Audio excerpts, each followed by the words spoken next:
Start करने का, तो क्लास को स्टार्ट करते हैं। तो सबसे पहले बोलना चाहेंगे, एक देखो तुम लोग के लिए एक मैसेज था प्रिपरेशंस के ऊपर, क्या था, एक वोटिंग करना था, एक सर्वे करना था, सर्वे के लिए एक मैसेज था कि कौन बच्चा किस किस किस चीज के लिए है। तो आप यहाँ पे देखो, उसमें जाके सर्वे में जरूर जाके टिक करो कि तुम किस प्रिपरेशन के लिए आए हो, कौन सा सब्जेक्ट का प्रिपरेशन तुम करना चाहते हो, उस लिंक में जाके क्लिक करो, हो जाएगा। एक बात, दूसरा इंपॉर्टेंट बात, मेरा कोई भी मैसेज है ना, मेरा मैसेज मेरे से बात करने के लिए आपको मेरा जो कोई भी डायरेक्ट जो होता है मैसेज, वो मैं डायरेक्ट ऑफिशियल ग्रुप में तुम लोग चेक करो, जिसमें लिखा है ना न्यू बैच 2022 ऑफिशियल, उस ग्रुप में जाके चेक करो, है ना, ऑफिशियल ग्रुप में चेक करो, वहां पर तुमको सारा डिटेल्स मिलेगा। ऑफिशियल ग्रुप में चेक करो बाबू। तुम क्या करते, तुम अपना न्यू बैच 2022 में चेक करते हो, नहीं, MT 2.1 2022 ऑफिशियल, जो ऑफिशियल ग्रुप है उसमें चेक करो, उसमें सारा डिटेल्स रहता है, उसमें सारा चीज मैं बताता हूँ क्या है नहीं है। तो जो भी क्लास के बारे में है, जो भी कुछ नया नोटिफिकेशन वगैरह है, सब उसमें दिखता है, उसमें दिखाओ, ठीक है, उसमें सारा चीज। और दूसरा जो ग्रुप है न्यू बैच 2022, वो तो तुम लोगों के लिए, तुम लोग जो अपना मन में रहता है, आपस में चैट करना, आपस में बात करना, कोई क्वेश्चन सेंड करना, किसी तरह का कोई बात बोलना, सब उसमें है, तुम कुछ भी वहां पे कर सकते हो। तो अब हम लोग क्लास को स्टार्ट करते हैं। तो क्लास का पहला टॉपिक और पहला पार्ट क्या, वेंटिलेशन के ऊपर पूरा MCQ सवाल है। कल का टॉपिक क्या होगा, कल हम लोग पूरा माइनिंग मेथड के ऊपर, जितना भी माइनिंग मेथड है उसके ऊपर MCQ करेंगे। आज सिर्फ वेंटिलेशन लास्ट कर लेते हैं, और कल पूरा का पूरा माइनिंग मेथड अंडरग्राउंड वाला, ठीक है ना, अंडरग्राउंड पूरा माइनिंग मेथड जितना भी है, long wall, open cast, room and pillar, board and pillar, fixing, mining method, सब अंडरग्राउंड वाला पूरा का पूरा MCQ हम लोग करेंगे, देखेंगे, ठीक है।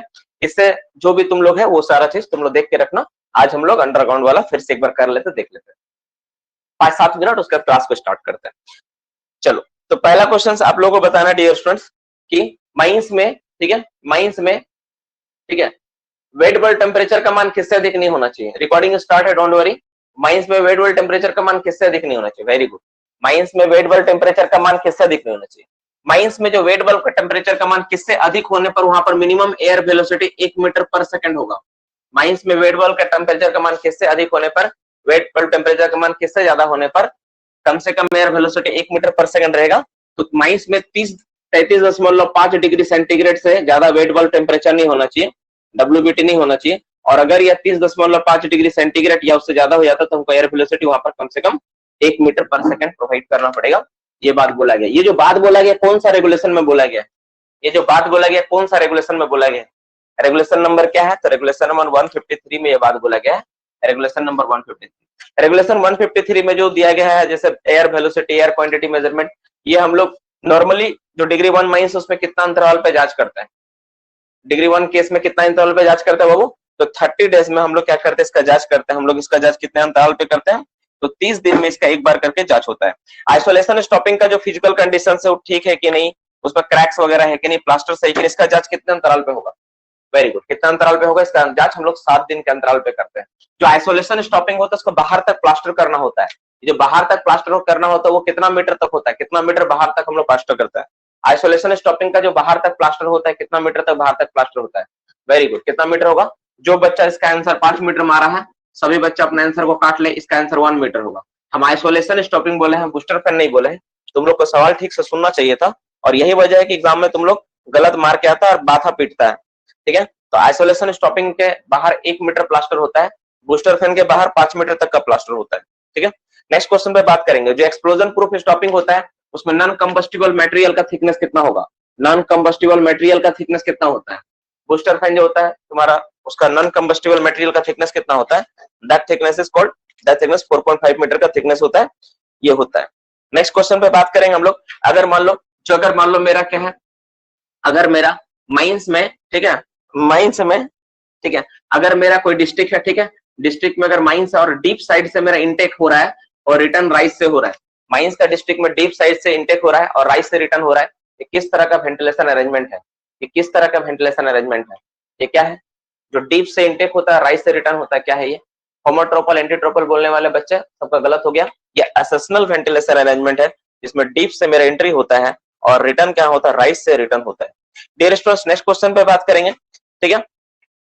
नेक्स्ट क्वेश्चन में बात करेंगे, माइंस में मिनिमम कितना डोर, कितना वेंटिलेशन डोर होना चाहिए। माइंस में जो डोर कितना होना चाहिए, मिनिमम 2 डोर तो कम से कम होना चाहिए, 2 डोर होता है।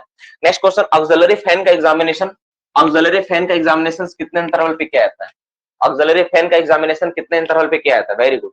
क्या होगा इसका जवाब, 7 दिन, 7 दिन, 7 दिन जो बच्चा दिया आंसर, वो अपना आंसर को काट ले, इसका जवाब होगा फ्रीक्वेंटली, क्योंकि ऑक्सिलरी पंखा का जो एग्जामिन होता है फ्रीक्वेंटली करते हैं हम लोग, बार बार करते हैं, क्षणिक क्षणिक करते हैं ना, वो होता है।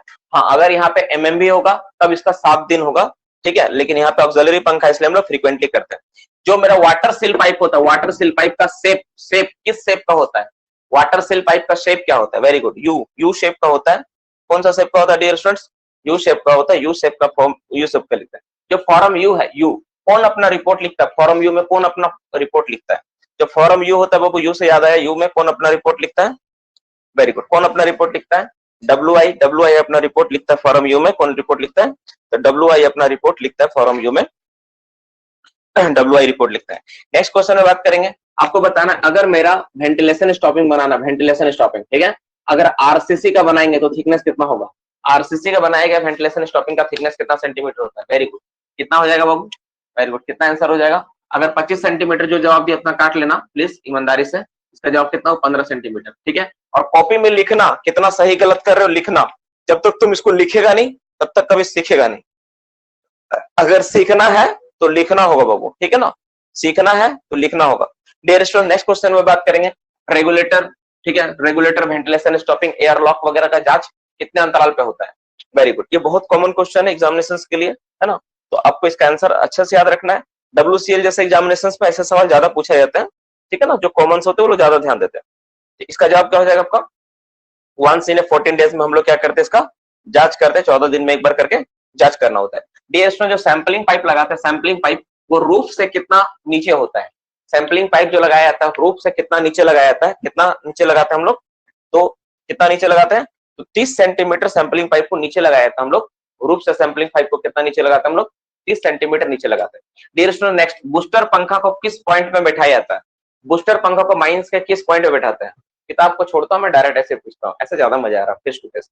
चलो, बूस्टर पंखा को किस पॉइंट पे बैठाते हैं? वेरी गुड, क्या होगा इसका जवाब? बूस्टर पंखा को किस पॉइंट पे बैठाते हैं हम लोग? तो न्यूट्रल पॉइंट पे, न्यूट्रल पॉइंट पे हम लोग बूस्टर पंखा को बैठाते हैं। बूस्टर पंखा को कहाँ बैठाते हैं? माइंस के न्यूट्रल पॉइंट पे बैठाते हैं हमेशा बूस्टर पंखा को, न्यूट्रल पॉइंट पे। नेक्स्ट क्वेश्चन में बात करते हैं, जो बूस्टर पंखा का मोटर होगा वो कहाँ रहेगा? बूस्टर पंखा का मोटर कहाँ रहता है? बूस्टर पंखा का मोटर कहाँ रहता है? बूस्टर पंखा का मोटर कहाँ रहता है? वेरी गुड, क्या जवाब होगा इसका? मोटर किस ओर रहता है? कहाँ हम लोग मोटर को प्लेस करते हैं, कहाँ लगाते हैं मोटर को? तो मोटर जो हमेशा होगा इनटेक एयरवे में होगा। मोटर हमेशा कहाँ होता है बाबू? इनटेक एयरवे में होता है, इनटेक एयरवे में होता है, ठीक है। बूस्टर पंखा का मोटर कहाँ होता है? इनटेक एयरवे में होता है, ठीक है। और ये जो पंखा होता है रिटर्न, डिस्ट्रिक्ट रिटर्न में नॉर्मली हम लोग लगाते हैं, डिस्ट्रिक्ट रिटर्न में लगाना होता है। नेक्स्ट क्वेश्चन में बात करेंगे, जो मेरा पंखा या ब्रिटिश क्लॉथ जो फेस तक हमको एडवांस करना है, तो फेस से कितना मीटर तक हमको एडवांस करने के लिए भी बोला गया? फेस से कितना मीटर तक कम से कम एडवांस रहना चाहिए, जिसके बारे में बोला गया है? वेरी गुड, कितना मीटर तक बोला गया है? 3 मीटर तक एडवांस करने के लिए बोला गया है। 3 मीटर तक फेस से हम लोग एडवांस करके रखते हैं, चाहे जो भी हो। बाबू, नेक्स्ट क्वेश्चन में बात करेंगे, अब बताओ कि जब भी मेरा मान लो कि कितना मीटर से ज्यादा हेडिंग बढ़ने पर हम लोग क्या करते हैं? ऑक्सिलरी पंखा का सेटअप करना होता है। कितना मीटर से ज्यादा होने पर हम लोग ऑक्सिलरी पंखा लगाते हैं? वेरी गुड, कितना मीटर से ज्यादा होने पर ऑक्सिलरी पंखा बैठाना होता है? तो 50 मीटर से ज्यादा अगर कोई लॉन्ग हेडिंग बढ़ गया है तो हम लोग ऑक्सिलरी पंखा का व्यवस्था करेंगे, ऑक्सिलरी पंखा का व्यवस्था किया जाता है, ठीक है। ऑक्सिलरी पंखा का व्यवस्था हम लोग कितना 50 मीटर ज्यादा होने पर करेंगे। अच्छा, मान लो अगर सिंगल ऑक्सिलरी पंखा है, सिंगल ऑक्सिलरी पंखा है, ठीक है, तो कितना परसेंट मिथेन मिलने पर उसको बंद कर देना होगा? मिथेन कितना परसेंट मिलने पर उसको बंद कर देते हैं हम लोग? कितना परसेंट मिथेन अमल कर देते हैं? 0.5% अगर मिथेन मिल जाए तो पंखा को बंद कर देता है, ठीक है, 0.5% में पंखा को बंद कर देता है। अगर ये मिथेन अगर इनटेक एयर अगर मान लो उदाहरण के लिए मान लेते हैं कि ओवरलैपिंग वेंटिलेशन अरेंजमेंट है और यह मिथेन क्या है मेरा इनटेक एयर में मिले, इनटेक साइड वाला that is a forcing fan में मिले, तो कितना होगा इसमें? तो 0. कितना हो जाएगा वो? 3 मीटर में होगा। एमएमवी जो होता है, एमएमवी मेन मैकेनिकल वेंटिलेटर जो होता है, कितना 0.3 मीटर हो जाएगा, 0.3% हो जाएगा। एमएमवी जो होता है मेन मैकेनिकल वेंटिलेटर, माइंस का एंट्रांस से कितना मीटर दूरी पर बैठाते हैं? वेरी गुड, कम से कम दूरी कितना होना चाहिए? तो कितना हो जाएगा? 10 मीटर के कम से कम दूरी पर हम लोग बैठाते हैं। 10 मीटर दूरी पर इसको बैठाना होता है, नॉट लेस देन 10 मीटर। बहुत बाहर बारिश हो रहा है, बहुत तगड़ा, मुझे लग रहा था बारिश होगा पर जाना कैसा, ठीक है। नेक्स्ट क्वेश्चन में बात करते हैं, ठीक है, कौन कौन तय करेगा? नेक्स्ट क्वेश्चन में बात करेंगे, तो ये हो गया इसके बारे में, ये हो गया। अच्छा, अब बताओ तो वेंटिलेशन जो डोर होता है, डोर के चारों तरफ जो रूफ में साइड में जो फील करते हैं हम लोग, उस थिकनेस कितना होना चाहिए? गैप फिलिंग जो होता है उसका थिकनेस कितना होना चाहिए कम से कम? तो उसका थिकनेस कितना होता है, कम से कम 25 सेंटीमीटर थिकनेस उसका होता है। ठीक है, एयर क्रॉसिंग का साइड वॉल का थिकनेस कितना होता है, एयर क्रॉसिंग का साइड वॉल का थिकनेस कितना होता है, कम से कम एयर क्रॉसिंग का साइड वॉल कितना होता है, वेरी गुड, क्या हो जाएगा इसका जवाब, 75 सेंटीमीटर कम से कम एयर क्रॉसिंग का साइड वॉल का थिकनेस होता है। 75 सेंटीमीटर एयर क्रॉसिंग का साइड वॉल का थिकनेस होता है, 75 सेंटीमीटर होता है। ठीक है, नेक्स्ट क्वेश्चन पे बात करेंगे बाबू, ये सब तो तुम लोग कर लिया। ठीक है, हाँ, ह्यूमिडिटी, सॉरी, नेक्स्ट क्वेश्चन में बात करते हैं एयर मेजरमेंट को बाद में। ग्राम्स रेशियो, ग्राम्स रेशियो कितने अंतराल पे जांच किया जाएगा, ग्राम्स रेशियो का जांच कितने अंतराल पे होता है, वेरी गुड, कितना अंतराल पे होगा, 30 डेज में एक बार करके ग्राम्स रेशियो का जांच होता है, 30 दिन में एक बार करके जांच होता है। नेक्स्ट क्वेश्चन, सीओ का जांच बोलता है 7 दिन में एक बार करना है, किस इंस्ट्रूमेंट से करेंगे, सीओ का जांच किस तरह से किया जाएगा, एक बार जो करेंगे 7 दिन में, किस इंस्ट्रूमेंट से करते हैं हम लोग, तो हम लोग करते हैं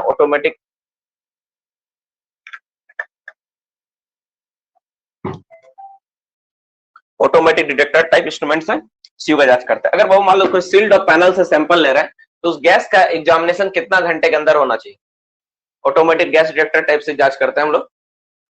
अशोक कुमार अपना रोल नंबर लगाओ, क्लास में हर एक बच्चा जो रोल नंबर नहीं लगाया है, ठीक है, मैं बार बार वार्न कर रहा हूं, रोल नंबर आपका जो होगा हमेशा 20 नंबर से स्टार्ट होगा, बी डैश करके स्टार्ट होगा।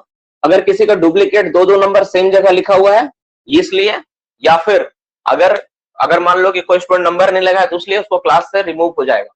अब मैं बार बार वार्निंग दे रहा हूँ, तुम सुन नहीं रहा, मिला नहीं अशोक कुमार तो मुझे मैसेज करके ले लो, ठीक है, लेकिन नंबर लगा लो, ठीक है, कि जिस दिन रिमूव हो जाएगा, क्योंकि ट्रैफिक बढ़ रहा है, एप्लीकेशन पर ट्रैफिक बढ़ रहा है, जहां पर एप्लीकेशन में ट्रैफिक बढ़ेगा तो क्या होगा, ट्रैफिक नहीं बढ़ना चाहिए, एक लिमिट में रहना चाहिए ट्रैफिक ना, लोगों का जमावड़ा बढ़ रहा है, बिना मतलब का जमावड़ा बढ़ाने से कोई फायदा है नहीं। ठीक है, चलो नेक्स्ट क्वेश्चन पे बात करेंगे, यहाँ पे ये तो हो गया मेरे इसके बारे में, तो अब हम लोग नेक्स्ट टॉपिक पे बात करेंगे। ये हो गया आपका, अभी सवाल मेरा किससे रिलेटेड था, 48 आवर, ठीक है, और अगर वेंटिलेशन, अच्छा एक बात बताओ कि जो एयर क्रॉसिंग होता है ना, एयर क्रॉसिंग का क्रॉस सेक्शनल एरिया कितना होता है, एयर क्रॉसिंग का क्रॉस सेक्शनल एरिया कितना होता है, कम से कम 9.3 स्क्वायर मीटर होता है, 9. तो ठीक है, मोटा मोटी डियर स्टूडेंट्स आप लोग इतना सब सुने जाने, ये सब तुम लोग जानता था, कल भी बहुत सारा चीज डिस्कशन किए थे। अब आज का टॉपिक और सेशन को आगे बढ़ाते हैं, क्योंकि पढ़ाना बहुत कुछ रहता है, डिस्कशन पे सिर्फ जाएंगे तो सिर्फ डिस्कशन ही होगा। 29 क्वेश्चन हुआ, अच्छा 1-2 सवाल और पूछ लो, ठीक है, 1-2 सवाल और पूछ लेते हैं, ठीक है। अगर मान लो मेरा डिग्री 2 और 3 या फायरिसिम हो तो एयर क्वांटिटी का जो मेजरमेंट होगा कितना इंटरवल पे जांच किया जाएगा, कितना होगा, 14 डेज होगा यार, 14 डेज काहे लिख दिया तुम लोग, 24 आवर, 7 दिन का ही लिखा, 14 डेज होता है, ठीक है, 14 डेज में जांच करते हैं, ठीक है। एक और सवाल पे बात कर लेते हैं, अगर मान लो कि माइंस में मेरा जो इनफ्लेमेबल गैस है ना 0.7% मिला है, 0.7% इनफ्लेमेबल गैस मिला है, तो वहां पे एयर सैंपल कितने अंतराल पे लिया जाएगा, वेरी गुड, कितना अंतराल पे लेगा, 7 दिन के अंतराल पे लिया जाएगा। तो मोटा मोटे 30 सवाल के आसपास डिस्कशन आज फिर किए, चलो बहुत इनफ है। एक बात तुम लोग नोटिस करना डियर स्टूडेंट्स, हम लोग एक बात में नोटिस करना कि पहले जो डिस्कशन में टाइम लगता था, इनिशियली जो टाइम लगता था, जैसे 30 सवाल डिस्कशन करने में 20 मिनट 25 मिनट, अभी मात्र 10 मिनट लगा। तो ये बेनिफिट होता है, हम लोगों का जो मतलब जो एनर्जी है ना, जो स्ट्रेंथ है ना, वो पता नहीं चलता है। कैसे पता नहीं चलता है, अगर तुम अगर तुम मान लो कि क्या बोलता है, जो इम्प्रूवमेंट है ना वो नहीं दिखेगा तुमको, वो क्या होता है, ठीक है, जो चेंजेस होती है ना, होती है। आप लोग भी इस बात को महसूस किए होंगे, मोटा मोटी अभी हम लोगों का जो क्लास हुआ है, आज जैसे 21 तारीख है, तो मोटा मोटी 50 दिन का क्लास हुआ है। अभी हम लोग केवल 1.5 महीना क्लास किए हैं, 1 से 1.5 महीना क्लास हुआ है, सोचो 1.5 महीना कुछ दिन क्लास हुआ है, 1.5 महीना क्लास में अपना इंप्रूवमेंट आप देख लो कि तुम्हारा इंप्रूवमेंट क्या है, ठीक है। और तुम्हारा साथी दोस्त फ्रेंड कहीं ना कहीं क्लास करता होगा, उसका भी तुम इंप्रूवमेंट जाके चेक कर लेना, तो तुमको पता चल जाएगा कि क्या इंप्रूवमेंट उसमें और तुम में कितना अंतर है, इसके बारे में तुमको एहसास हो जाएगा, ठीक है। तो आज का जो टॉपिक और सेशन अगर कुछ पहले से डिसाइड था, कुछ छूटा हुआ था, तो आप लोग मुझे प्लीज करके बता दो कि हाँ सर, ठीक है, तो वो बता दो। तो राहुल जैसे वो सब भी तेज है, तो उनका प्रिपरेशन का टाइम और तुम भी अपना प्रिपरेशन का टाइम देख लो कि तुम कितना दिन तैयारी किया और वो लोग कितना दिन तैयारी किए, ठीक है, वो डिफरेंस तुम देखो तब ना समझ में आएगा। ऑक्सिलरी फैन कब बंद करते हैं, सिंगल, ये सब थोड़ा हटाओ, और क्या है, एमसीक्यू वेंटिलेशन, ठीक है, चलो ठीक है, एमसीक्यू वेंटिलेशन हम लोग एक साथ करेंगे। अभी लिखने स्टार्टिंग करो, टुडेस टॉपिक इज, आज हम लोग का टॉपिक क्या है, एक साथ हो जाएगा, कोई दिक्कत नहीं यार, ये सब आसान है, एक साथ हम लोग कर लेंगे। देखो आज का टॉपिक और सेशंस लिखो, ठीक है, सर वेंटिलेशन सर्वे,